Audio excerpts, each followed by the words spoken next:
Oke, selamat pagi semuanya. Apakah suara saya terdengar? Terdengar, Pak. Oke, baik. Langsung kita mulai ya untuk perkuliahan hari ini dengan ucapan Bismillahirrahmanirrahim. Assalamualaikum warahmatullahi wabarakatuh. Selamat pagi semuanya. Di sini kita masuk ke pertemuan yang kelas 12 ya untuk mata kuliah APSI di kelas PIB ya di sini. Untuk judulnya di sini adalah arsitektur sistem informasi ya. Jadi kalau misalkan pembahasan mengenai arsitektur itu sendiri kan lebih ke bagaimana caranya kita membuat suatu denah ya, denah yang ada di beberapa lokasi, misalkan dari satu rumah ya, itu kita buat tidak sekedar buat kamar saja gitu, tapi juga kita membuat satu fondasi utuh di mana dari apa namanya dari awal sampai dengan akhir itu menjadi satu bangunan yang secara umum tadi. Nah, analoginya di sini kita konteksnya itu adalah ke bagian sistem informasi. Jadi semua yang kita teliti ya atau analisis itu semuanya ada di sini. Ya. Jadi benar-benar lebih mirip seperti misalkan helikopter view. Nah, di sini untuk arsitektur sistem informasi ya, jadi definisinya tuh bisa kita lihat di sini ya dari Laudon dan Laudon karena di sini kan Laudon bersaudara kalau tidak salah ingat ya. Karena di sini definisinya itu adalah bentuk khusus yang menggunakan teknologi informasi dalam organisasi untuk mencapai tujuan atau fungsi yang telah dipilih gitu. Ya, karena di sini kan kita nggak lepas dari ini ya, apa namanya teknologi informasi yang digunakan, misalkan menggunakan PC yang saat terkini ya, misalkan menggunakan apa namanya prosesor karena Core i9 lah seperti itu. Itu juga salah satunya adalah bagaimana caranya kita bisa mencapai tujuan atau fungsi yang tadi dipilih tadi. Ya. Dan juga untuk yang di bawah yang kedua ya, berdasarkan dari ZUAS ya, itu lebih ke desain sistem komputer ya secara keseluruhan. Jadi nggak hanya apa namanya kita mendesain dari apa namanya hardware dan software saja, tapi termasuk ke sistem jaringan. Nah, jaringan di sini kan kalau kita mau menghubungkan dengan dunia luar, ya kita butuh minimal ada internet ya. Kalau di laptop ya kita butuh wifi ya ataupun LAN gitu ya. Itu di situ sistem jaringan juga termasuk akomodir dari arsitektur informasi ya, untuk memenuhi kebutuhan organisasi yang spesifik seperti itu. Ya, jadi benar-benar emang setidaknya ini semua sistem itu kita lihat secara full ya. Nah, berikutnya di sini lebih ke tidak hanya informasi ya untuk arsitektur, tapi juga bisa sebagai teknologi informasi, sistem informasi, ataupun teknologi informasi itu lebih ke suatu pemetaan atau rencana kebutuhan informasi dalam satu organisasi ya. Jadi kebutuhan yang akan kita dapat itu apa aja gitu yang bisa kita peroleh. Nah, biasanya kalau kita apa namanya membuat satu perusahaan retail ya, misalkan Indomaret, informasi yang kita butuhkan itu adalah identifikasi kebutuhan konsumen. Ya, konsumen misalkan membeli produk A dalam 1 minggu terakhir. Ya. Nah, itu ternyata lebih laku dibandingkan dengan produk B. Maka di situ kita mendapat data untuk dijadikan sebagai informasi di mana informasi tersebut berguna sebagai kebutuhan peramalan produksi. Ya, itu contoh sederhananya seperti itu ya. Karena di sini kan arsitektur itu lebih ke apa namanya tidak hanya pemetaan tapi juga penggambaran seluruh sistem yang ada di perusahaan tersebut. Ya. Karena di sini juga kegunaannya itu sebagai petunjuk atau penuntun ya, bagi operasi sekarang menjadi cetak biru atau blueprint ya untuk arahan di masa mendatang gitu. Jadi benar-benar kita sudah membuat tidak hanya SOP ya, tapi juga sebagai petunjuk apa namanya jangka panjangnya mau seperti apa perusahaan tersebut. Ya. Karena kan yang namanya perusahaan yang ada di retail ataupun IT ya, setidaknya itu mereka harus melakukan kebiasaannya, itu namanya adaptasi, terutama adaptasi teknologi. Ya mungkin misalkan tahun depan ada teknologi yang kita nggak duga-duga ya, itu kan mau nggak mau kan harus kita apa ya, tidak hanya coba tapi juga harus mengadaptasi teknologi tersebut supaya bisa memudahkan tidak hanya produsen tapi juga konsumen tadi ya. Ya ibaratnya kita hidup di zaman yang tanpa adanya e-commerce ya, tiba-tiba ada e-commerce kan kita mau nggak mau pasti adanya peralihan beli barang atau jual barang dari yang tadinya offline menjadi online sekarang gitu ya. Itu kan menjadi salah satu adaptasi juga ya teknologi. Maka di sini kenapa kebutuhan untuk arsitektur itu sendiri lebih penting supaya bisa kita melihat pemetaan di jangka panjang untuk di beberapa tahun mendatang gitu ya. Biasanya perusahaan yang bertahan lama itu kan yang bisa mengikuti kemajuan zaman gitu. Mungkin uh, sangat jarang sekali yang umurnya itu bertahan lama lah. Walaupun ada itu biasanya perusahaan besar sekalipun. Memang rata-rata kalau tidak otomotif mungkin lebih ke elektronik ya, elektronik seperti misalkan HP atau apa namanya TV lah, itu kan mungkin sudah bertahun-tahun ya untuk mempertahankan teknologi bisnis tersebut. Ya. Nah makanya di sini tujuan dari arsitektur itu adalah bagian teknologi informasi untuk memenuhi kebutuhan bisnis strategis organisasi. Ya. Karena kebutuhan bisnis itu tidak sekedar hanya uangnya saja, tapi juga bagaimana teknologi yang digunakan itu bisa diterapkan di entitas lainnya. Gitu. Ya, ibaratnya kayak kita misalkan menemukan teknologi layar OLED, dan itu sudah digunakan kepada konsumen lain. Seperti misalkan kita beli monitor OLED atau misalkan laptop yang apa namanya monitoring OLED juga gitu. Itu salah satu strateginya seperti itu. Nah, lalu juga di sini arsitektur informasi ya, itu memadukan kebutuhan informasi, lalu komponen sistem informasi dan teknologi pendukung seperti itu. Nah, baru berikutnya di sini masuk ke skema di mana biasanya kalau di luar sistem ya itu kan rata-rata merupakan lingkungan atau environment. Di sini kalau kita lihat ini termasuk yang namanya komponen sistem informasi ya. Jadi komponen sistem informasi itu wajib memang harus ada yang namanya jaringan, ya, jaringan internet atau jaringan intranet itu harus ada ya.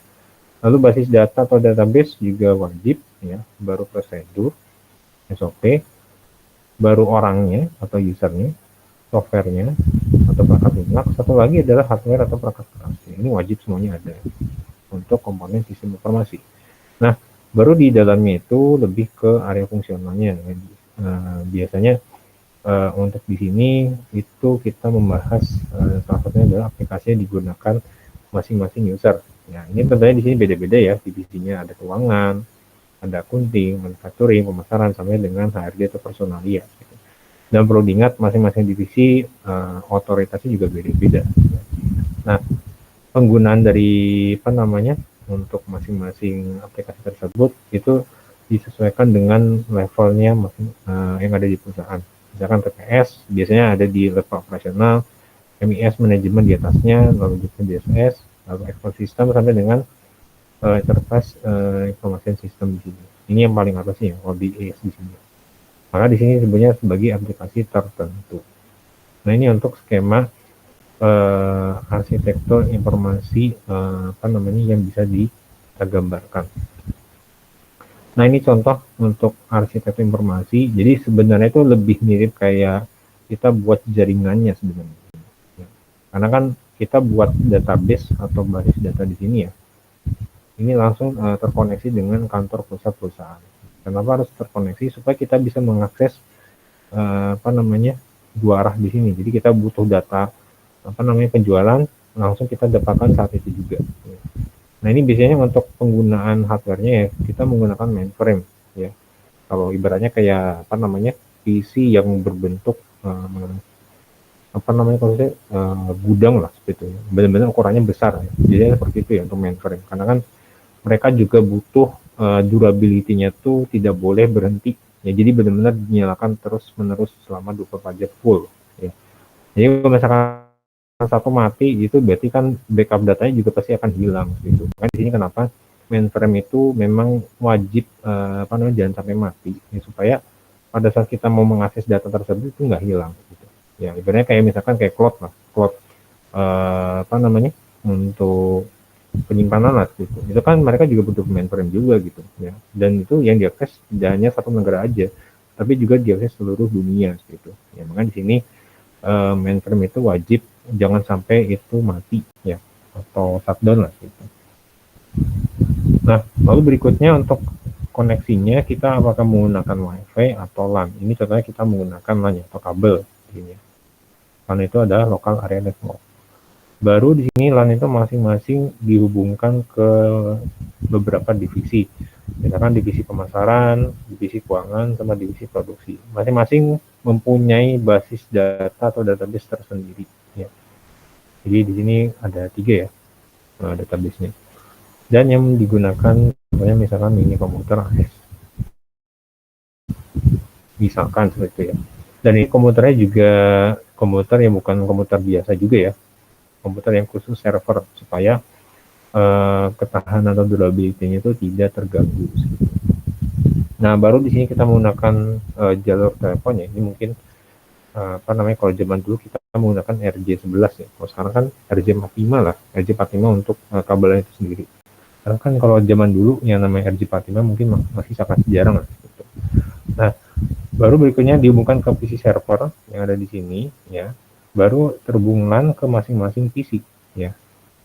Ya ini kan ibaratnya PC itu di masing-masing cabang ya dan pabrik itu semuanya punya ya. Karena di sini kita lihat sesuai namanya itu yang namanya arsitektur itu masih nggak jauh yang namanya dengan penggambaran denah ya. Kalau rumah kan ibaratnya denah itu berapa panjang lebarnya dari satu kamar tadi, lalu total luas tanahnya berapa, luas bangunannya berapa gitu. Nah ini kalau kita lihat penggambarannya itu kayak seperti misalkan dari komputer atas ya di pusat sampai dengan ke beberapa cabang yang ada di bawahnya tadi. Ya.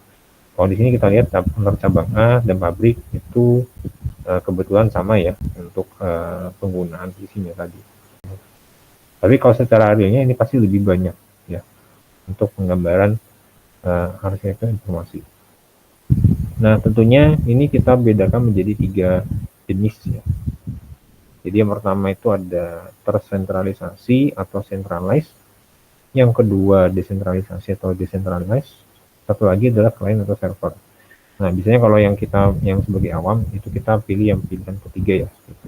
Ya ini kalau misalkan yang masih pemula. Gitu.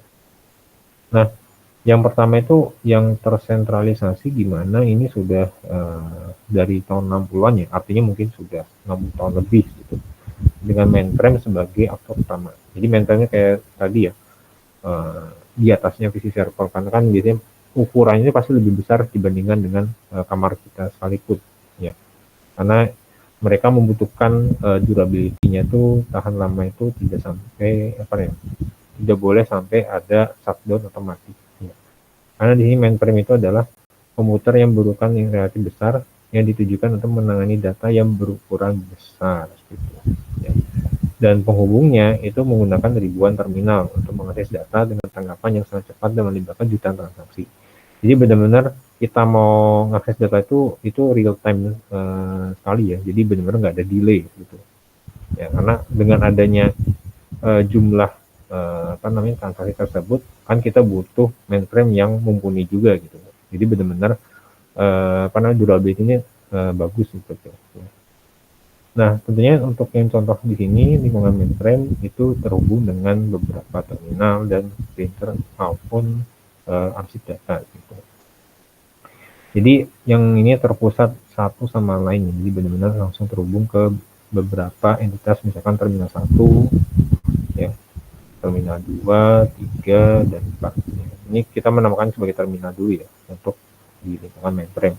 Dan juga arsip data juga ini kita bisa terhubung di sini ya. Dan juga printer bisa langsung diakses melalui mainframe juga. Jadi ibaratnya kalau kita mau ngeprint juga ya, misalkan dari terminal 4, ya itu bisa kita langsung melalui mainframe tadi. Jadi benar-benar tanpa harus printernya nyambung ke terminal 4 terlebih dahulu. Biasanya kan kalau kita nyambungin kabel printer ya, kita kan harus cabut colok ke terminal 4 tadi. Kalau ini kan enggak, jadi langsung ke mainframe ya, dari terminal 4 bisa langsung print di printer gitu. Jadi benar-benar bisa dipakai, satu printer bisa dipakai untuk semua terminal ataupun mainframe tadi. Nah, berikutnya untuk tersentralisasi di sini ya. Jadi sering perkembangan teknologi informasi, dominasi mainframe pada lingkungan komputasi itu terus menjadi berkurang ya. Ya, kenapa berkurang? Yaitu tadi yang namanya teknologi itu perkembangannya semakin pesat ya. Dan dari segi ukuran itu bisa menjadi lebih kecil dibandingkan yang sebelumnya. Kalau zaman dulu ya yang namanya disket atau penyimpanan itu sebesar lemari baju ya, tahun berapa ya, 50-an seperti itu. Kalau sekarang kan cukup sebesar jari kita saja gitu. Apalagi yang micro SD ya, itu kan lebih kecil gitu. Misalkan yang ukurannya 128 GB lah seperti itu. Itu kan seukuran jari kita juga. Tapi kalau di zaman dulu itu ukurannya nggak nyampe 128 GB, mungkin berapa ya? 100 kilobit lah, atau misalnya 1 mega lah gitu. Itu ukurannya satu lemari baju ya. Makanya dengan adanya perkembangan teknologi itu biasanya semakin mengecil ya, dari segi dimensi ya, dan juga dari segi kapasitas itu semakin besar gitu ya. Karena yang namanya teknologi kan kita ibaratnya ya, kita membuat sesuatu yang baru yang bisa memudahkan bagi kita juga gitu ya, dan juga menguntungkan bagi kita juga.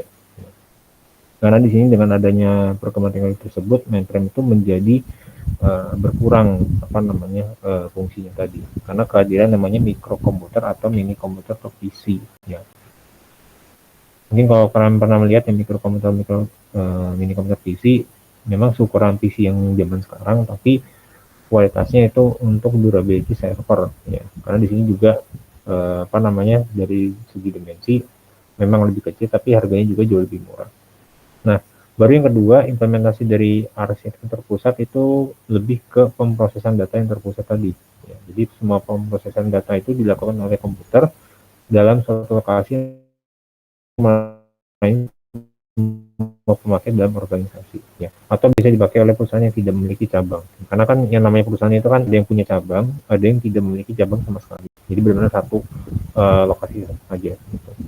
Nah, yang kedua ini lebih ke desentralisasi, jadi pemrosesan data itu tersebar ya, atau terdistribusi, yang bisa disebut sebagai komputasi tersebar. Nah, ini nanti lebih ke penggambarnya seperti ini ya. Kalau mainframe kan itu di tengah-tengah ya, tapi kalau di sini kan enggak, jadi langsung penghubungnya antara mainframe, PC1, PC2 dan mini komputer itu jadi langsung semuanya terhubung gitu, tanpa melalui perantara ya gitu. Nah, ini contoh arsitektur peer-to-peer ya, yang memungkinkan resource terhubung pada satu komputer dapat dipakai oleh komputer lain. Gitu. Jadi bedanya tadi ya, kalau misalkan yang tersentralisasi itu ada perantaranya, kalau di sini nggak ada, jadi langsung satu sama lain. Nah, tentunya untuk desentralisasi di sini ya, sistem pemrosesan terdistribusi itu diterapkan dalam sebuah organisasi yang memiliki area fungsional atau departemen. Ya, jadi setiap area fungsional ini memiliki unit pemrosesan informasi itu sendiri. Jadi terpisah ya untuk kita melakukan pengolahan informasi. Misalkan satu perusahaan X ya, itu punya 4 divisi. Yang pertama HRD atau personalia, yang kedua marketing atau pemasaran, yang ketiga produksi, yang keempat adalah accounting atau finance. Nah, 4 divisi ini punya unit pemrosesan informasi masing-masing kalau kita menggunakan arsitektur secara desentralisasi ya.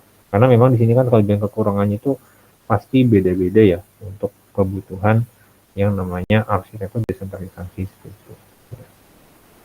Oke, mungkin sebelum kita ke slide berikutnya ya, kita break terlebih dahulu selama 3 menit ya. Jadi kalau misalkan ada yang mau ditanyakan, saya persilakan.